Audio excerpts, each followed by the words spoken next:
This is Heritage Words, a podcast about the words we've inherited from our ancestors and the meaning they bring to our lives. Heritage Words is produced by the HUC Jewish Language Project, which raises awareness about Jewish ancestral diversity through the lens of language. I'm the host, Sarah Bunin Benor. Our guest today is Lauren Hakimi, whose family came from Mashhad, Iran, to the U.S. This is the first in a series of 4 episodes featuring the diversity of Iranian Jewish languages. We have interviews coming up featuring heritage words from Jewish Farsi, Judeo-Tuiserkhani, Lishan Didan, which is Jewish Neo-Aramaic from Urmia, Iran, in the Kurdistan region, and a joint interview of 2 Californians with ancestry in Kurdistan who speak Jewish and Christian Neo-Aramaic. Also, stay tuned at the end of today's episode for a special treat, the winning song from our Heritage Words song competition, Persian Salsa by Ashley Zara. First, our interview with Lauren Hakimi. Lauren is a writer and journalist from New York. She has written and reported for the Forward, Jewish Telegraphic Agency, WNYC Gothamist, Hellgate, and more. Lauren, welcome to Heritage Words. Thank you. I'm happy to be here. Well, let's start by talking about your names. Tell us about your regular names and your Hebrew name, any other names you might have.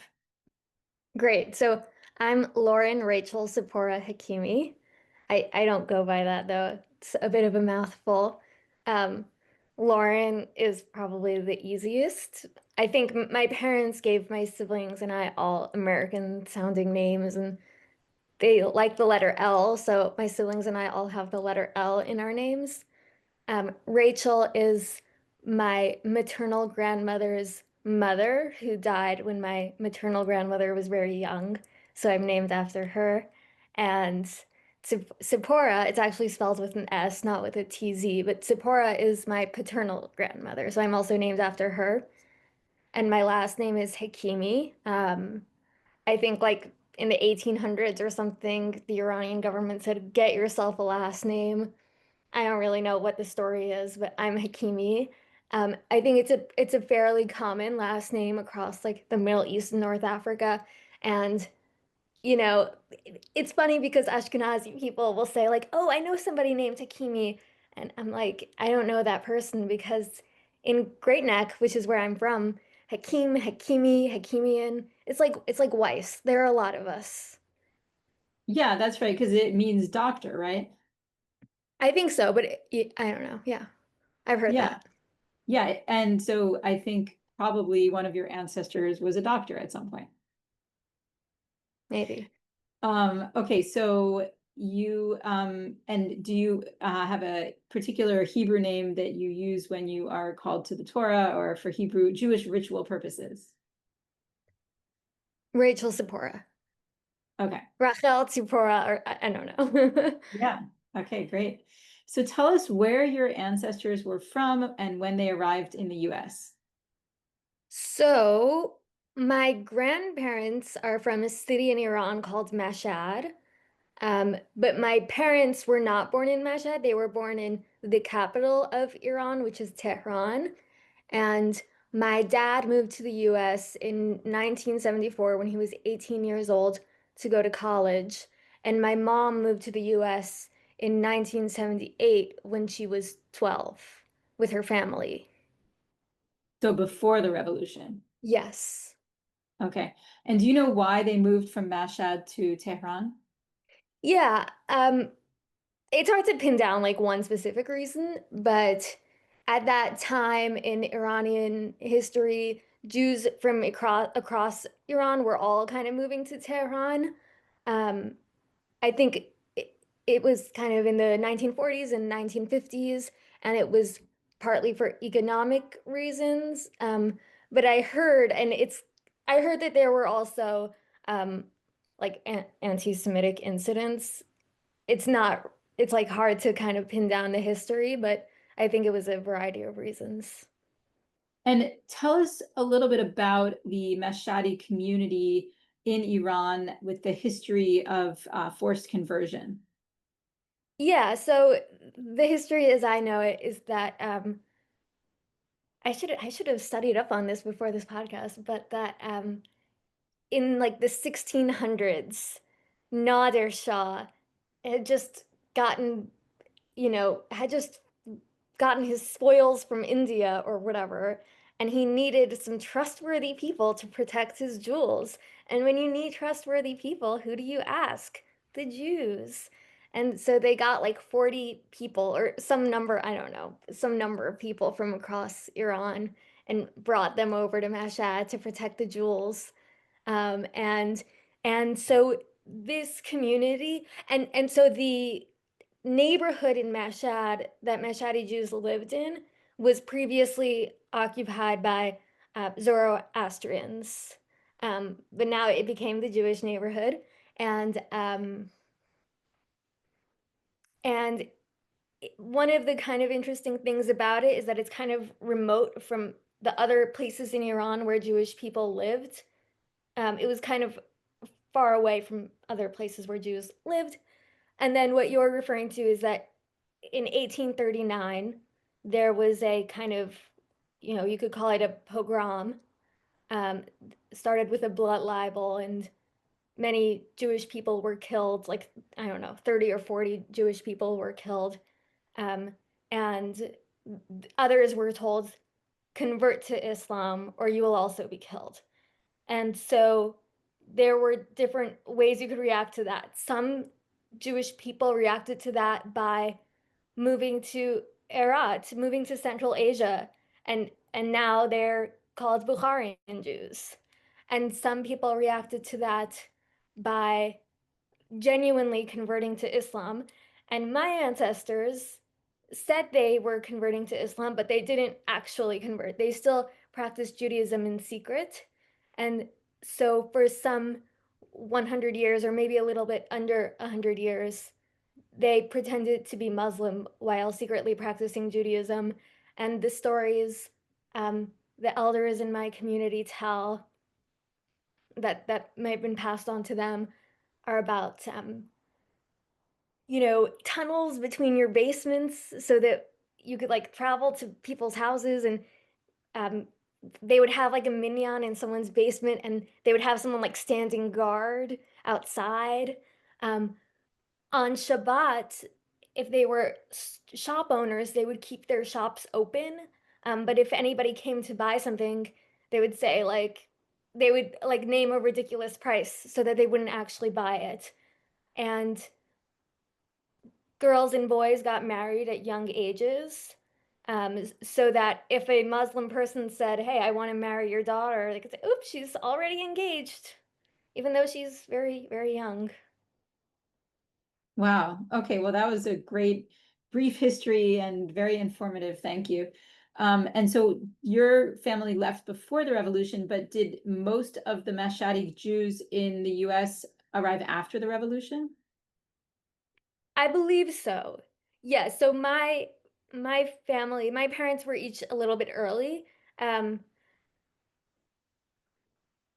yeah, my parents were each early. In fact, my mom kind of talks about the time when she first moved to the US and she lived in Forest Hills in Queens, and she lived in like a particular building, and she would say like, there were no families in that building, but as the months went by, suddenly that building was all Mashhadi Jews. And it was very hard for her first few months here because she missed all of her friends. She missed her cousins. She didn't know when she would see them again, but very soon she would see all of them again. And it was exciting for her that her whole family lived in one building. She spent a lot of time with her family and with her cousins. Um, yeah, we like to stay close. Yeah. So she was in Queens, but then did your family eventually move to Long Island? Yes, my dad bought a house on Long Island, I think around like the late 80s. It was in Roslyn Heights. And then when I was a little kid, we moved to Great Neck, where Mashhadi Jews were all living. So that's the main center of Mashhadi Jews today, right? In Great Neck? Yeah. Okay. Okay. So in Great Neck, and so we had another interview on this podcast with a young man from Great Neck. And so I would love to hear from you about the relationship between Mashhadi and other Persian Jews in Great Neck. So Mashhadi Jews keep to themselves. That's our reputation. Um, we have our own synagogues, um, designated Mashhadi synagogues, designated Mashhadi Hebrew schools. Um, Even when my parents lived in Tehran, the Mashhadi Jews were separate from all the other Persian Jews and went to separate synagogues and all of that. Um, but yeah, in Great Neck, we have that reputation. Sometimes I was a kid when I was a kid, I went to public school, and it was, everybody in that school, regardless of their race or ethnicity, all the teachers and students knew what a Persian Jew was and what a Mashhadi Jew was. And we'd all get a little made fun of, but the Mashhadi Jews a little bit extra, and the non-Mashhadi Jews would kind of make fun of us a little bit, sometimes in cute ways and sometimes in not so cute ways. So the terms that you used for the two groups were Mashhadi and Persian. So the non-Mashhadi Persians didn't have a different name that you would refer to them as. You just called Yeah, them we Persian. call everyone Tehrani, even though Oh, they were Tehrani. all from Okay. all different parts of Iran. We would just generalize them as Tehrani. I see. Okay, yeah, that makes sense. And so what about language? Do you feel like the Persian or the Farsi that these two groups spoke was different? It's hard for me to tell because my only encounters with non-Mashhadi Persian Jews were like at school, and we spoke English at schools. Yeah. So it's like hard for me to say. Um, I mean, I will say that like most of the Persian curse words I know, I didn't learn from my family. I learned them in like public school from the other kids. Do you want to give us some examples of those? Or, I mean, we don't have Okay, I'll give you one long hair. example. I'll give you a relatively tame example. So when I my so as I said before, I lived in Great Neck. I lived in another part of Long Island, and my sister is 9 years older than me, so she went to Hebrew school in that part of Long Island. And sh the Hebrew school she went to, I think most of her classmates were Ashkenazi. And one day my dad picked her up from Hebrew school and she said, tuches. And I don't know if my dad, he must have heard that word before. But I think that was the beginning of a lifelong fascination with tucheses. And the way my dad would pronounce it was tuches, because my dad is Persian. And I didn't know what was going on. I thought for the longest time that toches was the Persian word for a butt. And I didn't know what the actual Persian word for it was. I mean, I did. Um, it's kun, but nobody in my family says that. It's kind of like it feels like weird to say. Tuches is like a much cuter, more pleasant way to refer to it. And so I'm not joking when I say like I probably heard that word every day of my life because my dad always had something to say about butts, you know. That's so interesting because it is common for people to use words from other languages as euphemisms for body parts, for example. And but it's interesting that he chose the Yiddish origin word, which is actually originally from Hebrew. So there may actually be a Judeo-Persian equivalent, something like tachos or something like that, tachoth, or I don't know, something like that. Wow. But it sounds like he just got it from Ashkenazim and changed the pronunciation a little and made it your family euphemism. Yeah.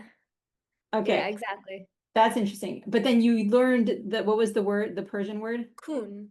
And so you learned that word at school?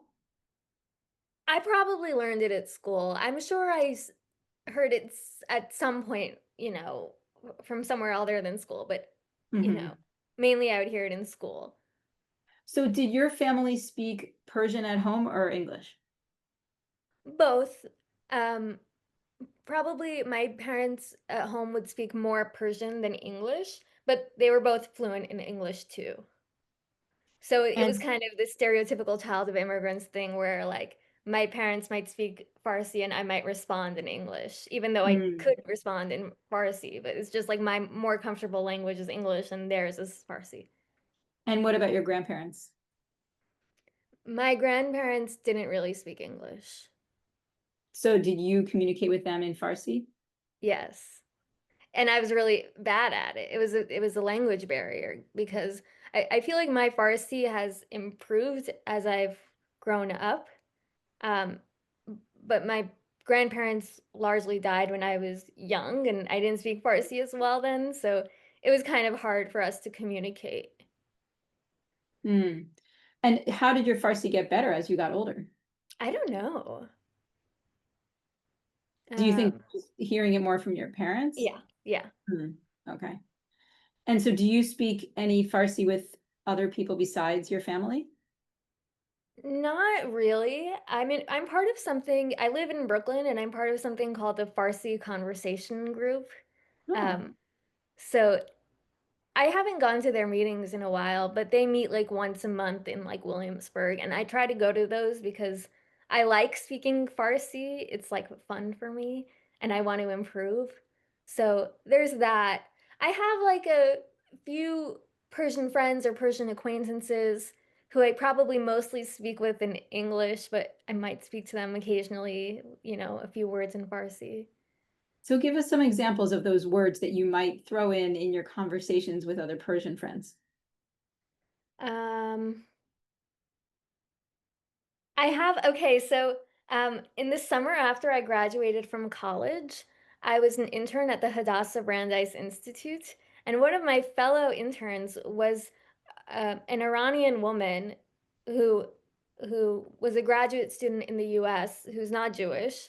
And so sometimes I would speak a little Farsi with her. She uses kind of terms of endearment with me. I'm trying to think of what she calls me. I could pull up our text messages, but I feel like she calls me like Azizam or something, which Oh, which nice. means like my dear.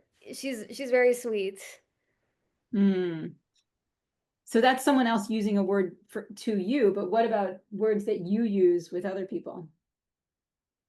So I feel most confident in my Farsi when I'm speaking with my family. When I speak with people outside of my family, I get very insecure.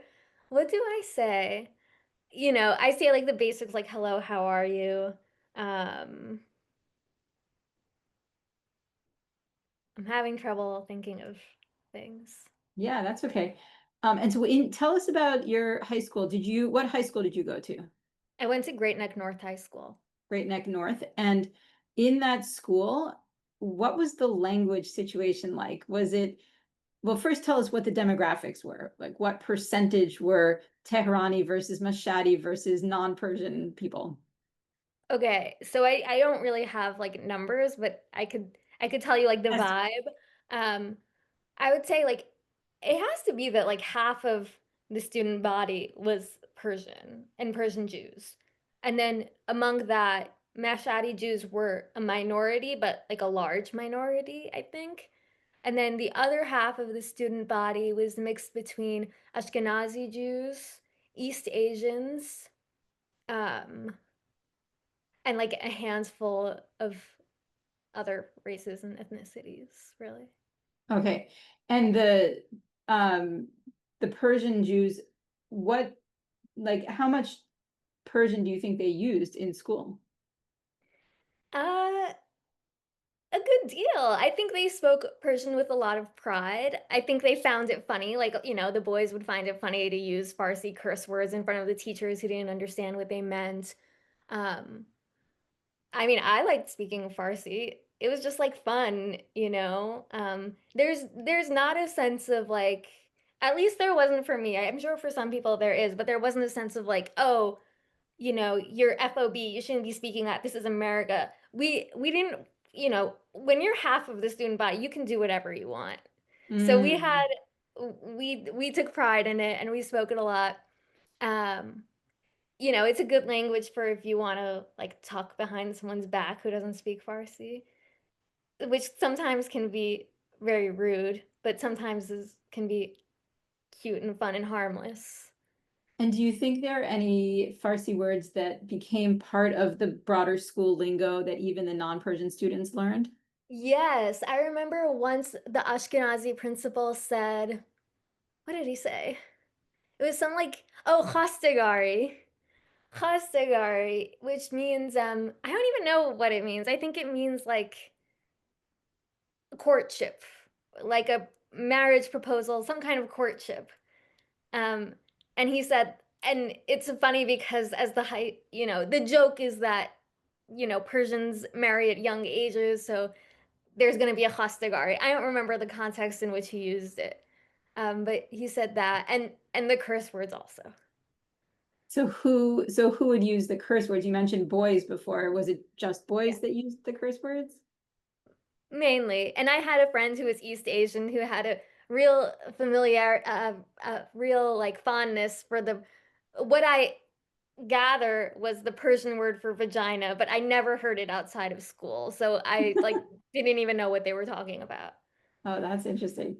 Okay, so were there words aside from that one that you heard from the Tehrani Jews at school that you didn't recognize because they were different in the Mashhadi dialect?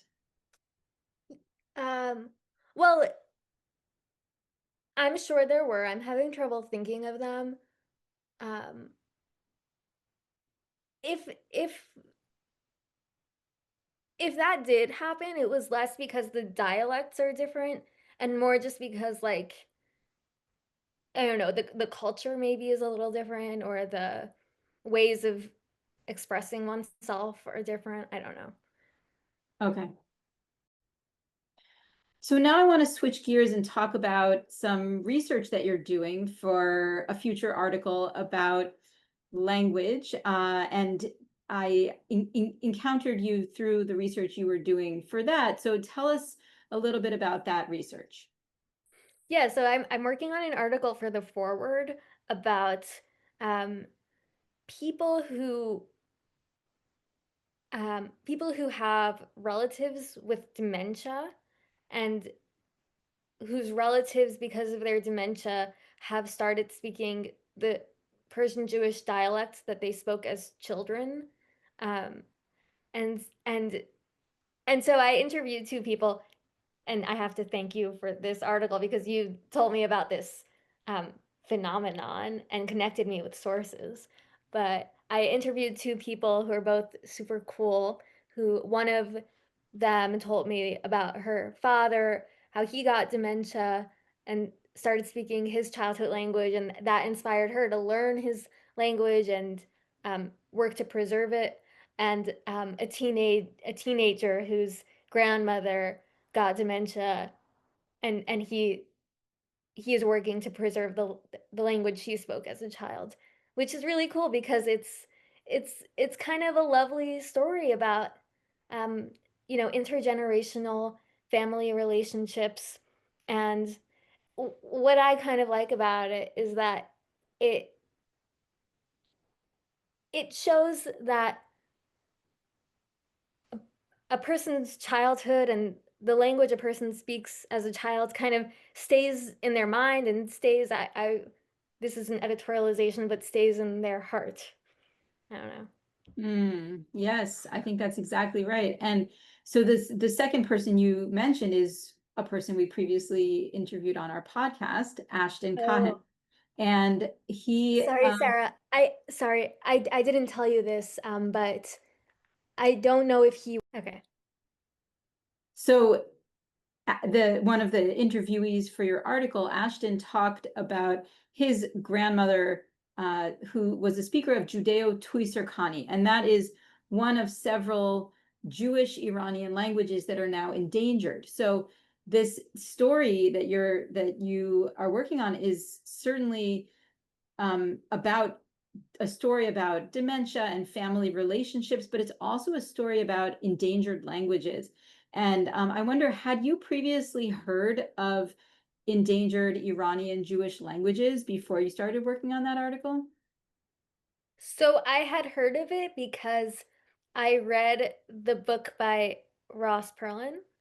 Um, Language and Sleep. Great book, great book. yes, yes, highly recommend. And just by being involved in like Jewish media, I had vaguely heard of that. Um, but like during my childhood or anything, I never heard of that. Okay. And in your community in Great Neck, do you know if people talk about Mashhadi language as being a specifically Jewish thing, or being endangered in any way? Not that I know of. I've spoken to um, some scholars about the Jewish variety of Mashhadi, and the consensus seems to be that it was pretty similar to the non-Jewish variety of Mashhadi, which makes sense given the history of forced conversion. And so that the fact that they were kind of hidden Jews for so long, it makes sense that they would have a very similar way of speaking to their Muslim or Zoroastrian neighbors, right? It could be. I really don't know anything about that, but I think even during the period during which Jews pretended to be Muslim, they still lived in their own kind of ethnic Jewish enclave, and they still really like interacted mostly with each other. I don't Got know. it. So it is possible that they developed a distinctive way of speaking. But so far, I haven't seen any research that suggests that it was structurally different from Muslim Mashhadi in the way that, let's say, Judeo-Kashani was from the Muslim and Zoroastrian varieties that were used in Kashan. Yeah, yeah, I wouldn't really know. I think you know more about it than I do, but when I go to like my Persian conversation group, as I mentioned, it's not like I use a word and they're like, Lauren, what did you just say? Like we understand each other, you know? Oh, got it. Well, that's a different question of whether I mean, yes, that could be about a Jewish thing, but that could also be a regional thing that in Mashhad they might speak differently than in Tehran because it's in a different region of Iran. Yeah, and I don't know too much about that either. One thing I'll say is that the Farsi that I speak is a little bit obsolete because I speak the Farsi that was spoken in like the 1970s, and the language has changed since then, but it hasn't changed for Americans, I guess, especially Americans who don't really have like relatives in Iran. How do you know that your language is archaic in that way? Because I know just barely enough, Iranians that they have told me. And so like you speak Farsi to them and they're like, you sound like an old lady. Yeah. Oh, that's really funny. Yeah, that makes a lot of sense. And I think that's common for people, children of immigrants. And you especially get that in the community of Judeo-Malayalam speakers who migrated from southern India to Israel. And they migrated in various periods, including the 1960s. And so the people who are there who still speak Malayalam speak it in a way that is like from the 1960s, and people think they sound old. Okay, so tell us about this conversation group that you have been part of at times in Brooklyn. Who participates in it and what's it like for you? Yeah, it's run by a woman named Kimia, and she has an Instagram. I think her Instagram's like Lebas, NYC, Lebas. But she's also like a fashion designer, and Lebas means clothing. And I joined like maybe like over a year ago, but I honestly don't go very often because I'm too lazy to get to the other side of Brooklyn. But um, it's really cool. The people who go there are so cool. So Kimia has all these volunteers who are native Farsi speakers, and they lead various groups. So they lead like a beginner group, an intermediate group, and an advanced group, and I fit into the intermediate group. and we just chat. It's held at this kind of Persian bar in Williamsburg, Masquerade. Um, so it's a very hip space, and people come from all over the city, and and it's so cool to meet other, you know, Iranians or people with Iranian heritage. A lot of them are just doing really cool things like documentary filmmakers and architects, and they have these really cool jobs and these really cool stories. And I think it's especially cool for me to meet Iranians who are from Iran, who are young, who are here for like graduate school. They have so much resilience. They have such a sense of humor. They're so cool and smart. I love talking to them. Mm. What percentage of the people who go to the conversation group are Jewish? Almost none, and if they are, they're Ashkenazi and they're dating a Persian woman who's Muslim. Oh, wow, that's so interesting. Okay. Um, I wonder if there are other similar conversation groups in more Jewish areas where there are more Jewish participants. Yeah, I wonder that too. I don't know. So do you tell us your feelings about the future of language in the Persian American Jewish community? So I think as we get further and further from the moment in history when our ancestors immigrated, fewer people are going to speak Farsi. So, for example, my cousin's children don't speak Farsi. You know, people who are, and even some people my age don't speak Farsi. I think I'm lucky that my parents kind of made it a point to ensure that I would be able to speak Farsi. Some people my age don't speak it. So I think, you know, and especially now that the generation of people who didn't speak English at all is, you know, people are passing away. Um, so now it's kind of like everybody speaks English. So it's not as much as an imperative to learn Farsi. So I wouldn't be surprised if in the future no Jews in the US speak Farsi, except Yeah. maybe Ashkenazim who want to be cool. Um, yeah. And so, what about knowledge about Farsi and about endangered Iranian Jewish languages like Judeo-Kashani and Judeo-Tuiserkani and Judeo-Hamadani? Do you think that it's important for Persian Jews to be aware of that linguistic history? Yeah, I do. I think that a person feels more whole. Your identity feels more whole when you know about your heritage. You know, Hmm. there's like that quote that like America like strips everyone of their history. I forgot what the actual quote is, but yeah. Well, yeah, it's true, but there's a lot that we can do to get around that and to learn some of the history. But I've found some resistance in the Persian community in America, the Persian Jewish community, to learning about these languages because there's some stigma around them, like Judeo-Kashani and Judeo-Hamadani, Judeo-Esfahani, Judeo-Yazdi. When people hear about those, sometimes they get excited and a little nostalgic, but other times they're like, yeah, we don't need to learn that. We care Yeah. about Farsi. Yeah, I agree. I've seen that mindset also. And even me, you know, when I told my mom that I was going to this Farsi conversation group, her reaction really surprised me. She said, like, nobody speaks Farsi. I said, excuse me, I happen to know a woman who speaks Farsi. She's like, nobody speaks Farsi. It's, you know, learn a language that'll actually help you in life. No, Hmm. I want to learn Farsi. Wow. And I don't even really understand where that mindset comes from. I think.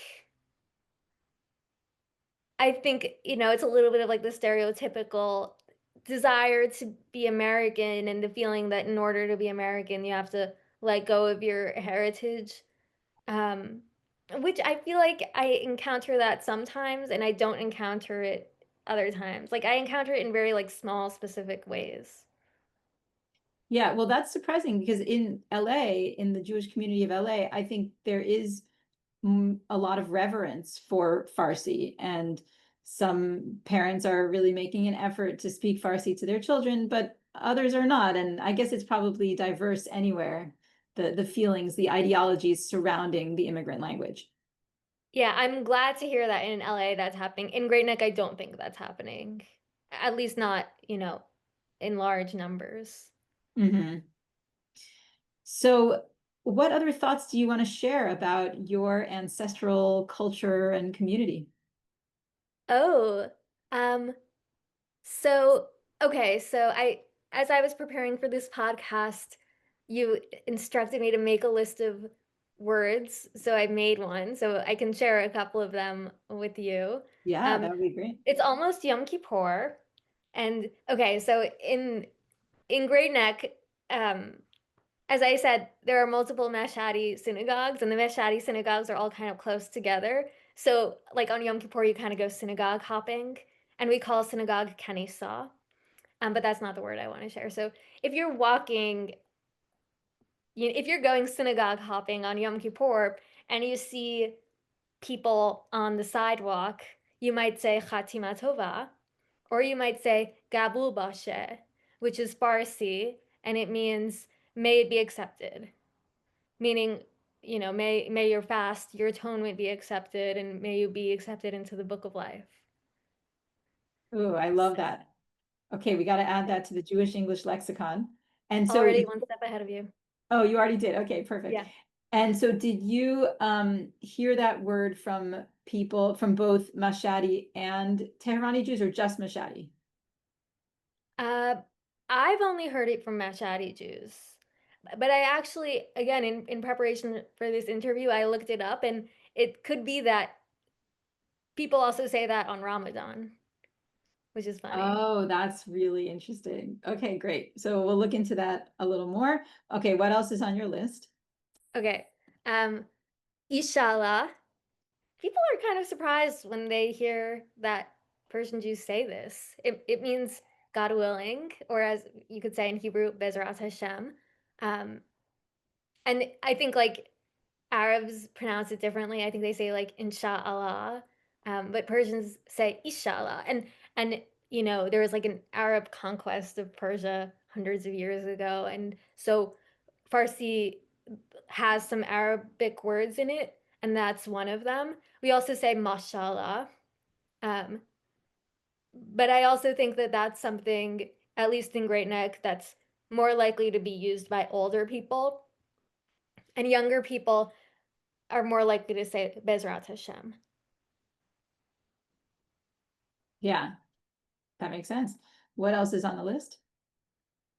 So when I was a kid, my dad calls me toropche, which means a radish. But like the actual kind of non-literal meaning is it's like you little rascal. It's like a term of endearment. And my dad was a big fan of all sorts of fruits and vegetables. So for him to call me a radish was a very high compliment, at least as I interpreted it. Okay.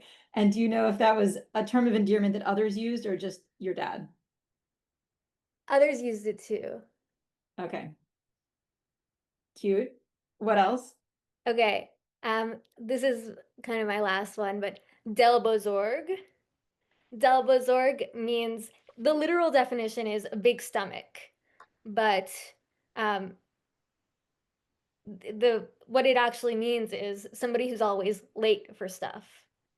Um, so you could say like, oh, she's Delbozorg, she's not gonna get here for another 2 hours, and it's kind of there's a kind of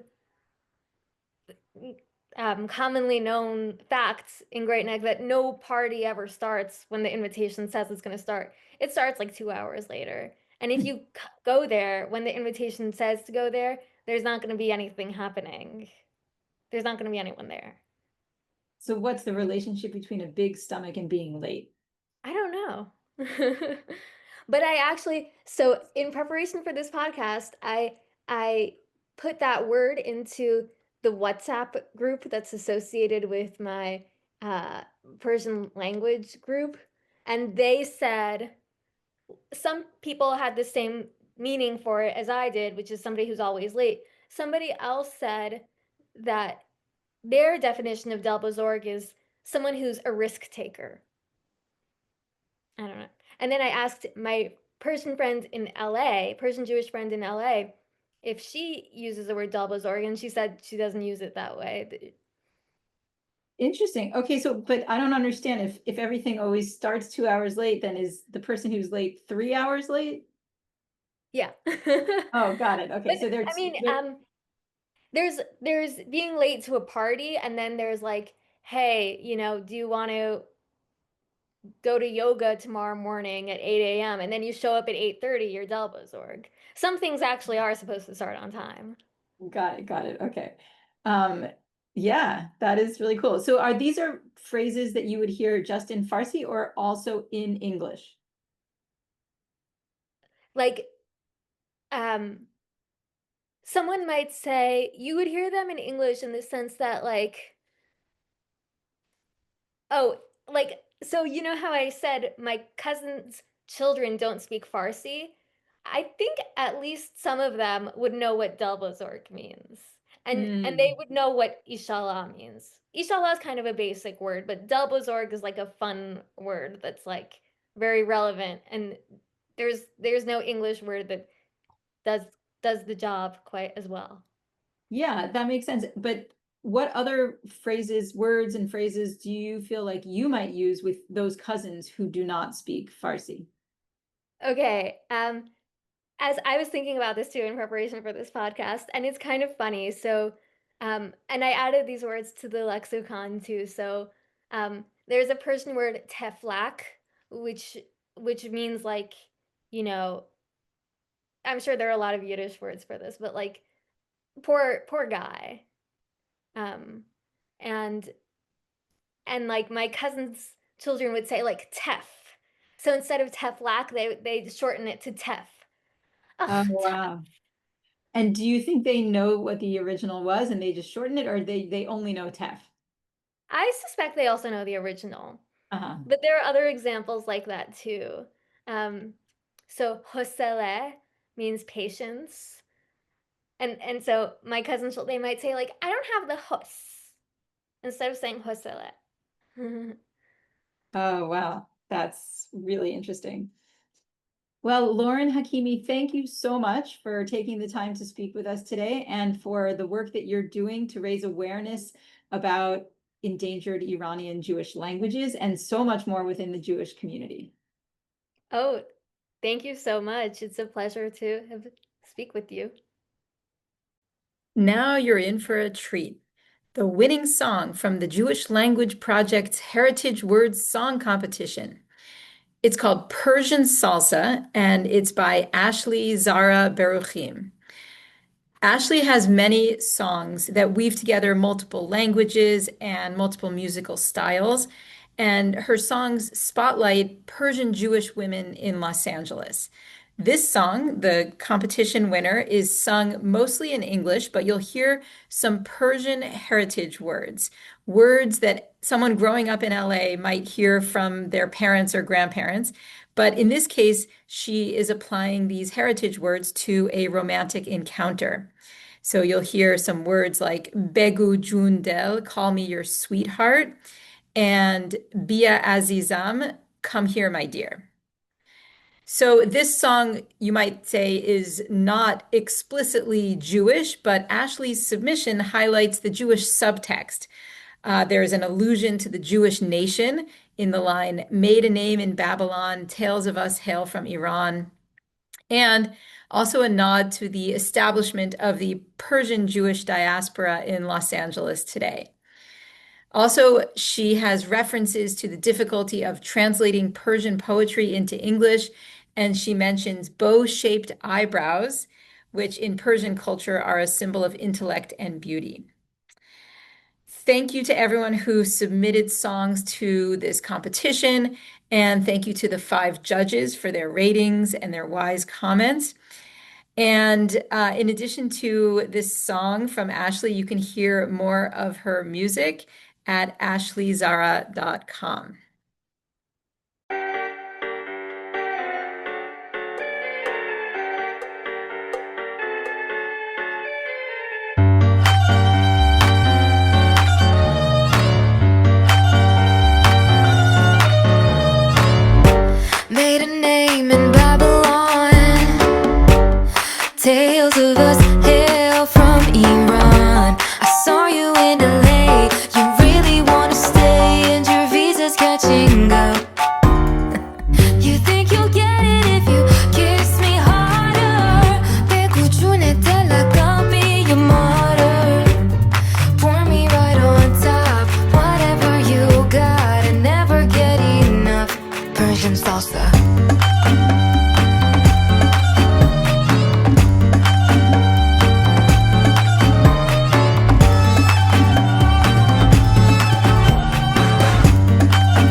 she loves inside of my blood. One taste and you're done. You think you'll get it if you kiss me harder. Be your icy Sam, come drink some water.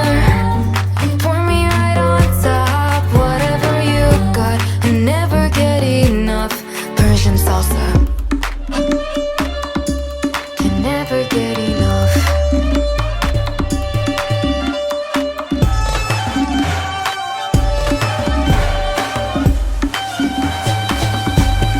Persian salsa.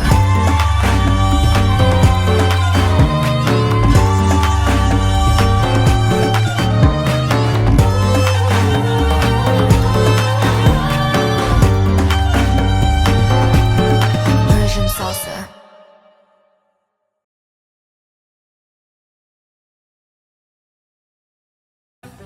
Heritage Words is a partnership of the Hebrew Union College Jewish Language Project and HUC Connect, supported by tax-deductible donations from listeners like you.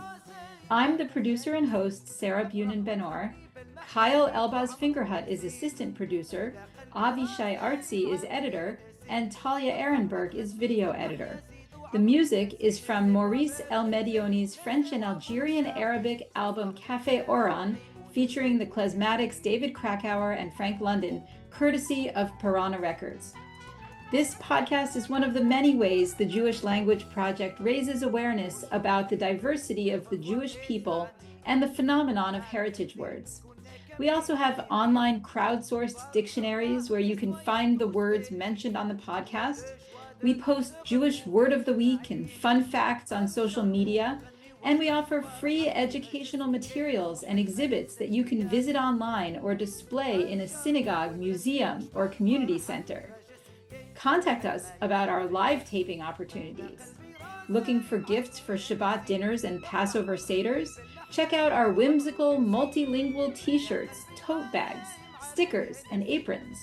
You can find all this content and donate, volunteer, or sign up for our email list at jewishlanguages.org.